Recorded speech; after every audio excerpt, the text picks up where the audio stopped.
Hello travelers, Boardman21 here, and today's build is the Serpent Strike Beastmaster. And with this build we're going to be building around a few things. One will be poison, and two will be the aspect of the shark and the aspect of the viper. And the shark we're going to be using to get ourselves a lot of attack speed so that we can apply even more poison. This is also a very tanky build. We have our 30% damage reduction from Berserker, 60% damage reduction from Endurance. You're going to have a huge amount of dodge, anywhere from 60 to 80% dodge depending on how many stacks of the shark you have, so that you can actually be able to stack up because you get more flat dodge per attack you've done in the last 4 seconds. And then of course we'll have aspect of the boar always up as well for an additional 30% damage reduction. So lots of damage reductions, lots of poison, and a lot of attack speed. We'll also have a solo bear with us who's going to be in retaliation mode. So he'll be, every time he takes 30 damage, be retaliating with poison briar thorns, which is basically poison ice thorns, which is also going to be able to wipe out lots of trash mobs and things for you, especially when you have him stand in some dots. He's also a very tanky boy. Alright, let's go ahead and get into the skills, the interactions, and exactly what makes this build tick. For skills, I'm running Serpent Strike, Summon Frenzy Totem, Summon Bear, Ice Thorns, and Maelstrom. For Serpent Strike, we have +2 levels on it. We're using this to give us dodge, poison damage, and damage over time for every attack that we've done in the last 4 seconds. And that's whether you hit an enemy or not. On top of that, because you have aspect of the shark, the more stacks of aspect of the shark you have, the more attack speed you have, the more of these stacks that you get. This is kind of a berserker node where you can just continually climb as long as you're getting more stacks of aspect of the shark, to where you continuously get faster and faster and faster until the target you're killing dies. So we have 4 points in Primal Reflex, so we get 40 flat dodge rating for 4 seconds for every use of Serpent Strike. We have 5 points in Scorpion Strikes, so that we gain 60% more poison damage for every strike of Serpent Strike in the last 4 seconds. And 5 points in Chrono Strike gives us 50% more damage over time for every use of Serpent Strike in the last 4 seconds. So all of this stacks together to give you some really good poison damage. And then we have 5 points in Nagasa Venom for that poison chance and poison duration. On top of that, the skill itself comes with 140% poison chance as well as 40% longer poison duration. And then you get more poison chance for every point of dex that you have. In our case, we have an additional 128% chance to poison on melee hit because of the stacks of dex that we have, which is 32 points, I believe. We have 32 points of dex. And then for Summon Frenzy Totem, we're just using this for attack speed and some additional poison chance. We have 5 points in Venomous Intent for 50% poison chance, 4 points in Morbidity for extra increased frenzy effect, so we get more attack speed, and 3 points in Symbol of Haste, so that we gain haste when we summon the Frenzy Totem so that we can move faster.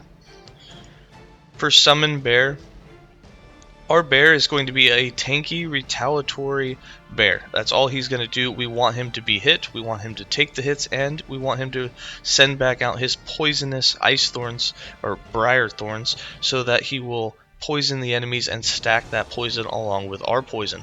We have 4 points in Thick Hide for that flat health and stun avoidance, 1 point in Retaliatory Thorns, so that whenever he takes 75 damage, he will retaliate with Ice Thorns, and 2 points in Winged Thorns to make the Ice Thorns travel faster and further. Then we work down the left side and we take 1 point in Thorn Bear. Our bear now casts Briar Thorn. It's a ranged spell that deals physical damage. However, our bear now also has a lower retaliation threshold, which is going to make it to where he only needs to take 30 damage instead of 75 to now do his retaliation Ice Thorns. We also put 2 points in Barbed Thorns and 1 point in Ursane Endurance, so that the Briar Thorns that he casts is a once every 4 seconds thing, so he'll actually get into the fight. If you don't take this, he'll just be a ranged spell bear and he won't take as many hits. We have 5 points in Nightshade Bear, so that there's a 100% chance to poison on every thorn of the Ice Thorns that he procs out from being hit. 2 points in Rapid Thorns, and 1 point in Piercing Thorns, so the Briar Thorns can pierce enemies.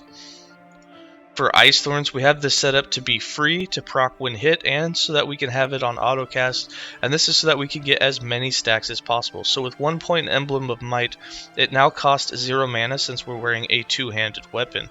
Then we went down all the way to Thorn Shield, and then up to Floric Tides, where we now have it as an insta-cast skill with the 1 point in Thorn Shield, but we're now reducing the cooldown with Floric Tides so that we can cast it every second, and for every stack of it that we have, we get 30% crit avoidance. So we can get 100% of our crit avoidance through this. On top of that, we also have reduced damage from critical strikes, so if you don't happen to have the full 100% and you do take a crit, you will take reduced damage from crits. However, with this, you can have 1 to 2 stacks active at all times, and so I went down and got the points on the south side as well, to where there's going to be a 40% chance when you get hit that you will also proc it, and sometimes you take a lot of hits when you have a whole bunch of things come on you, even with very high dodge. So it's very nice to get a whole bunch of extra procs of it, which is going to give you that 100% critical strike avoidance, and it's going to give you 60 extra armor per stack of it that you get. Now remember, it only lasts for a second, but you can get quite a few stacks in that 1 second when you're taking enough hits. And then we're also rocking Maelstrom because we had the mana, because we weren't spending it on anything else. And so because of that, we can get healing, and we can get even more dodge. We got 2 points in Turmoil, 3 points in Whirlpool, 3 points in Sleep-Footed, so that we get 45 more flat dodge per stack. We have about 6 to 7 stacks at all times, so you get an extra 300 flat dodge from this skill. We also have Calm for mana efficiency, and then we worked our way into Sudden Gale for the mana cost raise, but it also turns it into an insta-cast skill with a cooldown, so that you can just put it on auto-cast and not even have to worry about it. Then we have 2 points in Arctic Chill to chill enemies, and 3 points in Healing Winds, so that we get healed for 6 health per second per stack, and that is affected by healing effectiveness if you have any. For us here, we'll be getting about 36 health per second because we don't have any healing effectiveness, but if you build into that, it's an easy way to start boosting up your health regen. For passives, I have 25 points in the Primalist base class, with 8 points in Natural Attunement, 1 point in Primal Strength, 5 points in Hunter's Restoration, 6 points in Survival of the Pack, and 5 points in Berserker, so that when we do get down to low life, below 35%, we'll take an additional or multiplicative 30% less damage. For Druid, we have 5 points. All 5 points are in Bark Skin for that 10% extra endurance. You can put 2 more points in here if you'd like, just to cap that out. It also gives flat armor, which is also nice. The reason I have just the 5 points and didn't go the full 7 is I really wanted those points in the Beastmaster to really maximize upon some of the nodes in there. It was really hard to even want to put any points in here, but we needed that endurance. And then for the Beastmaster, we have 81 points, and I tell you what, it's not enough. I wish we could have 120 points in here, and we'd still be shorthanded. This is definitely one of my favorite trees in the entire game. But we have 8 points in Ursane Strength, 1 point in Savagery, 1 point in Lamprey Teeth, 1 point in Ambush, 5 points in Boarheart, 1 point in Archer's Loyalty. You can take 1 point out of here if you'd like and put elsewhere, as since you're going to have 100% uptime of it anyway, since you're getting so many attacks in and going to proc it so many times, you don't need the full 5-second duration. 5 points in Porcine Constitution, 5 points in Primal Strength. This is what gives you a 20% chance on every hit you do to proc the aspect of the boar, and it's why you'll be able to have 100% uptime of it. 3 points in Rending Maul, 4 points in Hunters of the Deep, 1 point in Lie of the Wilderness. This gives us 10 more threshold, 10 more life, but it also allows endurance that we have to affect our companions, which means if our bear falls down below a threshold of his, I don't know if he gets our exact endurance threshold or if you know, the percentage also scales with his health, so that when he gets down to 20% of his life, he gets the damage reduction. But either way, at some point, he gets our 60% damage reduction, which is going to increase their survivability when they get down towards the low life. Then we got 5 points in the Circle of Life, 1 point in Dragon Slayer, 8 points in Ocean Maul, 1 point in Feeding Frenzy, 1 point in Natural Bond, 10 points in Primal Aspects. And while you may think, oh, increase aspect buff duration, that's not really a big deal, why waste 10 points in duration? Here's why.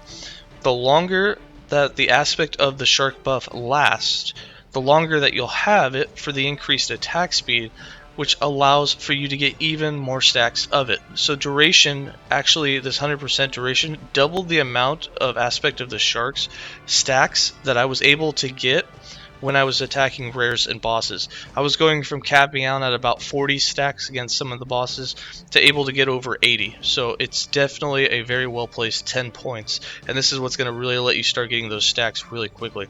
Because not only will it allow you to get double the amount, because they last longer, you get more stacks quicker, which means you have more of a quicker ramp up to getting to that max 80. And then we have 10 points in Viper Fangs. We don't really care too much about the increased companion melee attack speed, but everything else here is what's going to help you. You get 50% more attack speed, then when you proc aspect of the Viper, you get 100% more chance to poison, as well as 100% increased damage over time, which is very huge for a poison build. And then 10 points in Avian Shelter gives you more endurance and physical resistance, as well as your bear will get some physical resistance. For items and idols, you have a lot of options. You can basically go with anything that you want. I recommend, and the ones that I went for, was increase aspect of the shark duration, just so that we could get even more stacks of it. But you can get some poison chance idols, or you could do health idols, or really, you know, if you need some more resistances, you could put those in there. But getting aspect of the shark duration, just like the passive tree, is just going to allow each stack to last longer, which allows you to ramp even more of them up. And then, as I said, there are no uniques in this build. However, there are some uniques that you can use. So until you get a good crafted item, you can definitely wear the Drasting if you've had one of these uniques fall. The reason I decided not to use it in this build is because it just has so much less melee attack speed on top of that low base attack speed that it just wasn't quite worth it. We were able to get more out just from a decently crafted, you know, weapon versus the Drasting that has that negative 6% melee attack speed, which can roll as high as 10% less attack speed. Just didn't make it quite worth it. So for our weapon, we went with Naganata. I don't know if I pronounced that right. Sounded good though, I think, at least to me, whatever. This comes with a base attack rate of 1.05, the highest base that you can get on a polearm.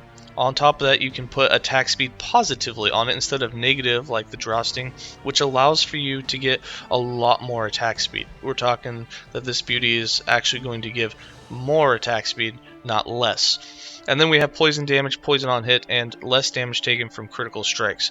And then two of the more important things you want to get is increase aspect of the shark and aspect of the Viper effects. They don't have to be high, just tier 1s is fine. In this build we have tier 3s, nothing super fancy, and the rest of these items I'm just going to hover over, but feel free to click in the description to the written guide and check out the build planner so you can mess around with these, maybe switch some over, put your items on it, see where your character will stack with it, and get close. And don't forget the +2 to Serpent Strike on the Relic.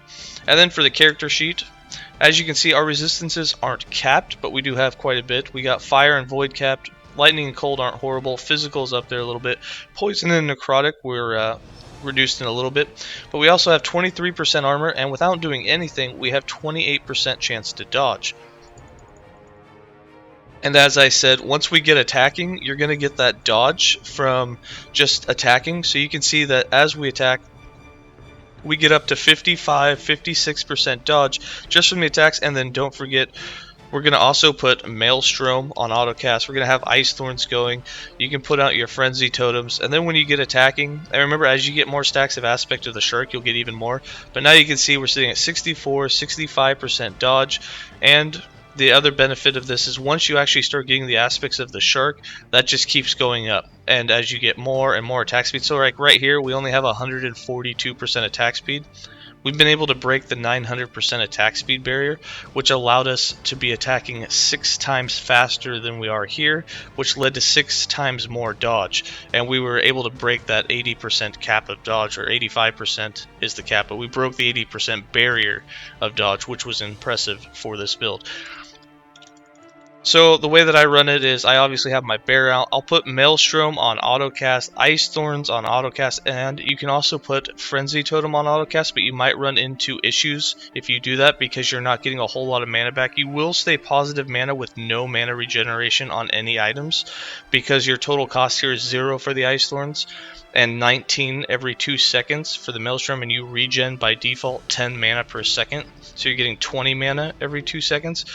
But you do have enough mana to go ahead and spam a Frenzy Totem in important scenarios, such as a boss fight or a rare that's giving you a hard time. And then you just attack, and with our build here, we're able to get 80 to 100,000 poison damage, which is pretty impressive for a solo attacker.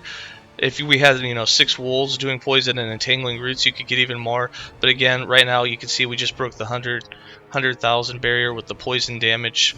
Let me get a shot and I'll walk away from it here as we get back up towards it, as we're missing the target. And right there you have 100,000 damage.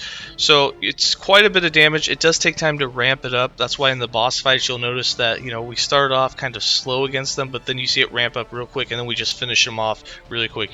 If it's a boss that doesn't stop or have like an invincibility mode, the second half of their life is basically just gone in an instant. But if you have other ones like Harrowit or Lagon that stop you, pause you, phase out, then that poison damage kind of gets paused or stopped, and then you have to restart, which can kind of be time consuming, but the boss fights still did go fast. Remember, you're only leeching damage to the actual hits, not the poison damage, so your leech isn't all too great, which is why we put some extra on our gear, took some extra passive nodes in the passive tree, as that is our form of replenishing our health. And that's it. So as always, stay safe and let's get into some gameplay.